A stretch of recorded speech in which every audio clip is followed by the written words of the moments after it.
All right, so today we're going to be taking a deep dive into the aftermath of one of the most intense attacks on Ukraine's energy grid that we've Wow. seen this year.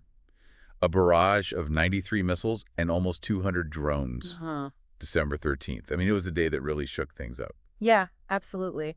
This assault was one for the history books, Mm. impacting multiple regions across Ukraine. And I think what makes it particularly significant is the Mhm. timing.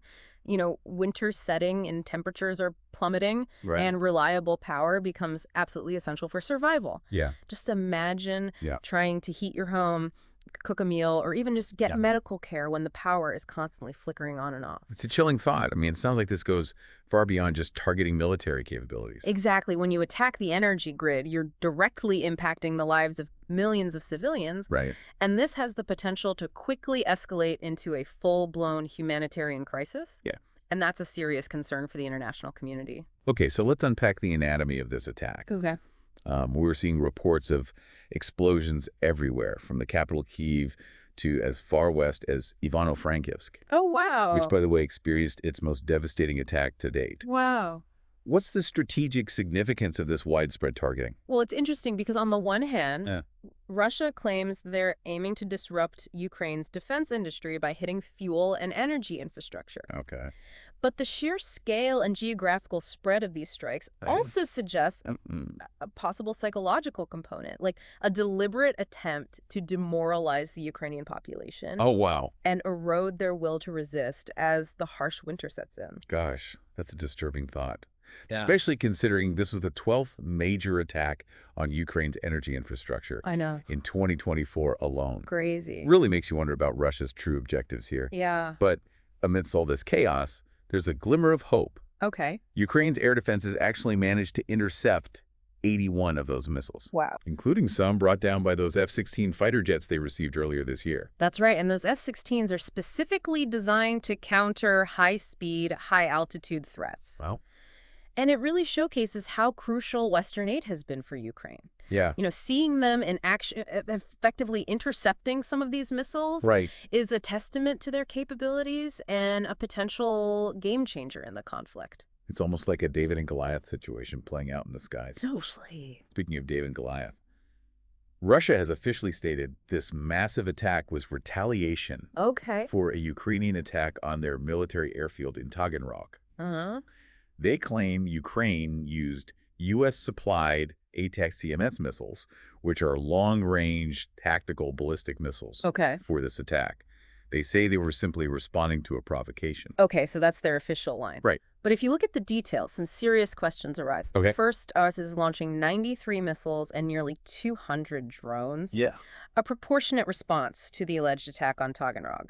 Even if Ukraine did use U.S.-supplied ATACMS missiles, the scale of this retaliation seems vastly disproportionate. That's a good point. It definitely makes you question the true motivations behind this attack. Exactly. And Yeah. secondly, Yeah.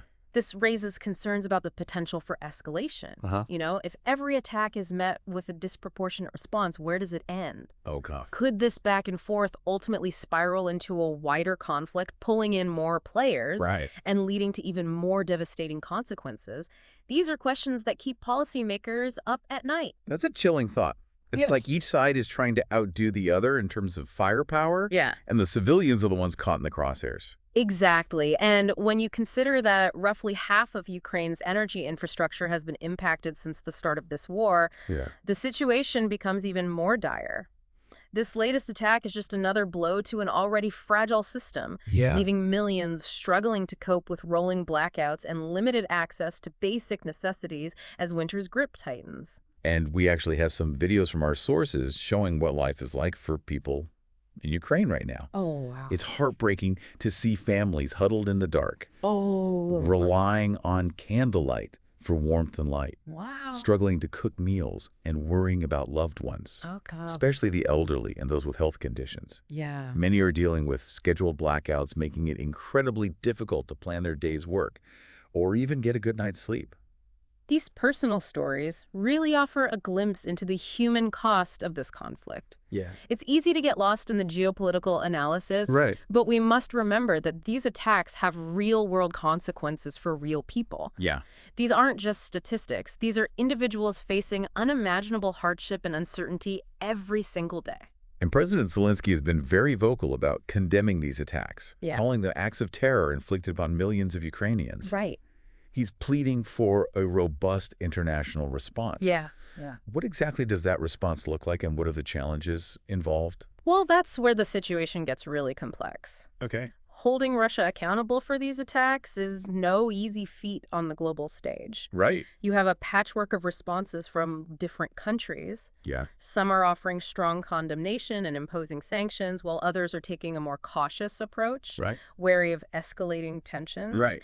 And then you have the issue of providing aid to Ukraine. Yeah. What kind of aid is needed? How do we get it there safely and efficiently? Right. And how do we ensure it reaches those who need it most? These are all questions that the international community is grappling with right now. It sounds like a logistical and political minefield. It is. And this is just the tip of the iceberg. Exactly. We've explored the immediate impact of this attack, but the ripple effects are much broader and deeper than we can fully grasp at this moment. Right. This attack forces us to confront some uncomfortable truths about the nature of modern warfare. Yeah. The fragility of peace and the interconnectedness of our world. So what does all this mean for the future? Where do we go from here? That's what we'll be exploring in the next part of our deep dive. I can't wait. Stay tuned, because this is far from over. So we just saw how deeply this attack on Ukraine's energy grid impacts everyday life. Yeah. I mean, it's not just about military targets, right? Right. It's about people trying to survive winter without heat or light, or even basic medical care. It is. It really makes those international responses we talked about even more crucial. Absolutely. Do you see any patterns in how different countries are reacting? Yeah, I think what's fascinating is how this conflict is really exposing these fault lines in the global order. You know, you have countries like the U.S. and many in Europe providing substantial military and financial aid, clearly condemning the attacks and calling for stronger action against Russia. But then you have others, some might say in the global south, countries in Asia, Africa, and Latin America. Who are taking a more cautious approach. So that term global south, for those unfamiliar, it's essentially a way to group together nations that were often colonized and are now dealing with the legacies of that history, often facing similar economic and political challenges on the world stage. Absolutely. So they might be hesitant to pick a side? Exactly. They might be wary of escalating tensions. Or they might have existing economic ties with Russia that complicate their stance. It's a very delicate balancing act for them. And this really highlights the limitations of international institutions when it comes to holding a powerful nation like Russia accountable. And it makes those personal stories we saw even more poignant. Oh, absolutely. Knowing that the global response is so fragmented while people are literally freezing in the dark. Absolutely. It underscores the human cost of these geopolitical maneuvers. In those videos, you see the resilience of the Ukrainian people, their determination to adapt and support each other in the face of unimaginable hardship. But it also raises the question, what more can we do as individuals who might feel powerless watching this unfold from afar? Yeah, that's a question I've been grappling with as well. It's easy to feel overwhelmed by the scale of this conflict. I know. Like, any action we take is just a drop in the ocean. Where do we even begin? That feeling is totally understandable, but I think it's important to remember that even small acts of solidarity can make a difference. And one of the most direct ways to help, I think, is by supporting those humanitarian aid organizations that are working on the ground in Ukraine. So, like, who? Give us some names. Like groups like the International Committee of the Red Cross, Doctors Without Borders, and various Ukrainian NGOs are providing these essential supplies like food, water, shelter, and medical care to those most in need. So donating to those organizations can have a real impact on people's lives right now. Absolutely. And I know a lot of people are also looking for ways to help Ukrainian refugees who've been forced to flee their homes. Of course. What are some ways to support them? There are organizations, both international and local, that are specifically focused on providing support to refugees. Okay. And this could include providing temporary housing, food, clothing, medical care, language assistance, and job training to help them integrate into new communities. So donating to or volunteering with these groups can ease the burden on refugees and help them rebuild their lives. Exact. Beyond the financial aspect, are there other ways to contribute? Maybe leveraging our skills or time? Absolutely. Many organizations need help with a variety of tasks, like translating documents, organizing donations, providing legal aid, or even just offering a listening ear to those who've been through these traumatic experiences, even just spreading awareness about the situation in Ukraine and the ongoing need for support can make a difference. So using social media, talking to friends and family, even just choosing to stay informed. Absolutely. It all adds up. It all adds up. Every conversation started, every post shared helps to keep the spotlight on this issue and keeps the pressure on governments and international organizations to find solutions. We've been focusing on the immediate humanitarian response. Yeah. But this conflict has also had a profound impact, I think, on people's mental health. Absolutely. The trauma of war displacement and loss can leave deep scars. It does. What role does mental health support play in all of this? You're raising an incredibly important point. Yeah. The psychological wounds of war can be just as devastating as the physical ones. Wow. And they often last long after the fighting has stopped. So access to mental health care is absolutely crucial for helping individuals and communities cope with the emotional and psychological toll of this conflict. There are organizations that are specifically working to provide trauma counseling, psychological support, and other mental health services to those affected by the war. So donating to or volunteering with these organizations is another way to make a tangible difference. It is. And I think it's also a reminder that this conflict is about more than just territory or politics. Absolutely. It's about real people whose lives have been shattered. That's precisely why those personal stories are so important. They bring the human cost of this conflict into sharp focus, reminding us that behind every headline, every statistic, there are individuals facing unimaginable hardship.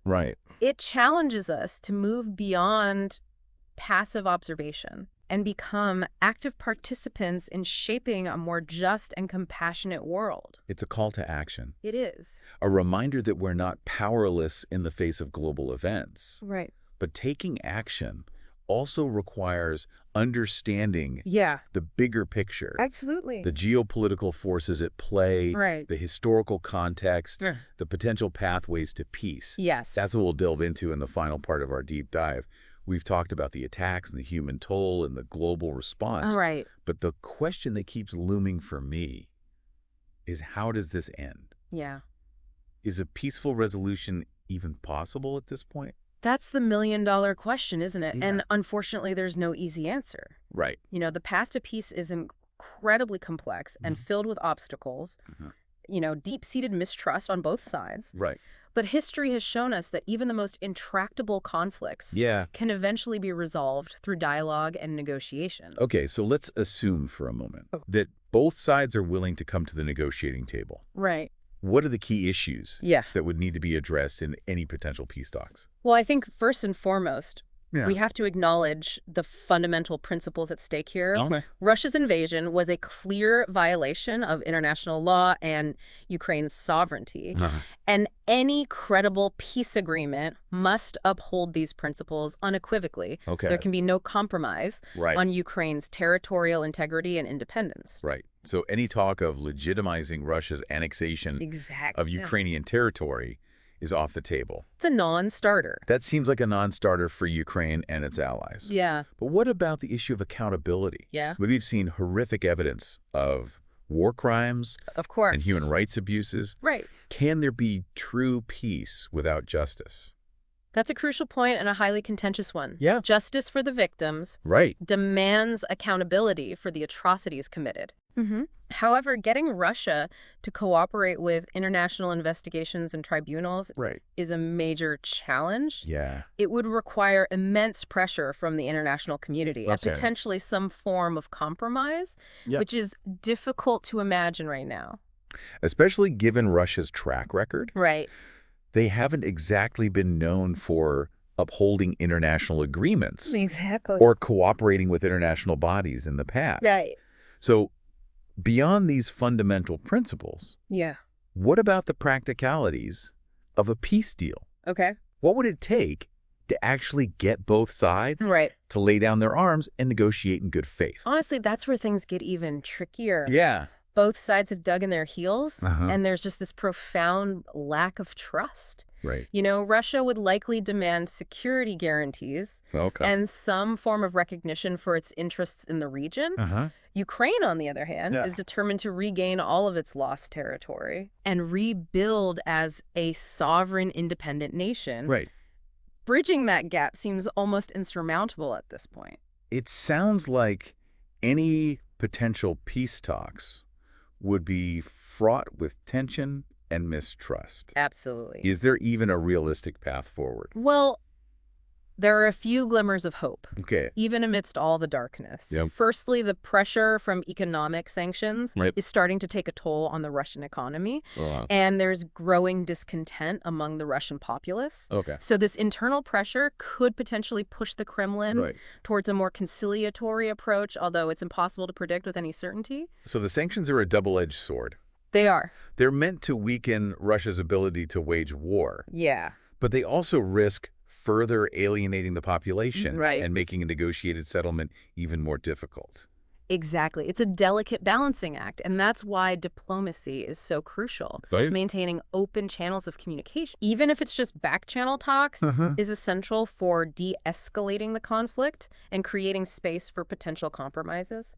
But who can facilitate these talks? Right? Finding a neutral party that both sides trust is a tall order. It is. In this highly polarized environment. It's a challenge, for sure. Yeah. But there are potential candidates. Okay. Like who? Well, Turkey has played a mediating role in the past. Okay. And some countries in the global south who have maintained relatively good relations with both Russia and Ukraine could potentially step in as facilitators. So it's not entirely out of the realm of possibility. Right. But it would require some serious diplomatic heavy lifting. It would. And even if a peace agreement is reached, how do we ensure that it's actually implemented? Right. And that the cycle of violence doesn't just start all over again? That's the million-dollar question. Yeah. Any agreement would need robust mechanisms for monitoring and enforcing its provisions, potentially involving international peacekeeping forces, independent observers, and a system for resolving disputes peacefully. Right. It's about building trust, but also establishing a framework that holds both sides accountable. It sounds like a monumental task. It is. Especially given the level of distrust and animosity that exists between Russia and Ukraine right now. Right. But if we've learned anything from this deep dive, it's that even the most complex conflicts can eventually find a resolution. Exactly. And while the road to peace is long and uncertain, the alternative, a protracted war with unimaginable suffering, is simply unacceptable. Right. We must continue to work towards peace, to support those affected by the conflict, and to hold on to the belief that a brighter future is possible. Well said. It's a reminder that even in the face of darkness, hope must prevail. I agree. And as we conclude this deep dive, let's remember that peace is not just the absence of war. Right. It's an active choice we make every single day. It is. We can choose to amplify the voices calling for peace, to support humanitarian efforts, and to engage in meaningful conversations about how to build a more just and compassionate world. Beautifully put. The journey towards peace starts with each one of us. Yeah. By staying informed, engaged, and hopeful, we can contribute to creating a world where dialogue triumphs over violence. Right. And where human dignity is upheld for all. Thank you for joining us on this deep dive into the complexities of the Russia-Ukraine conflict. It's been my pleasure. We'll continue to follow this story closely. Absolutely. And explore its implications for the global landscape. Yeah. Until next time, stay curious, stay engaged. Yes. And most importantly, stay hopeful.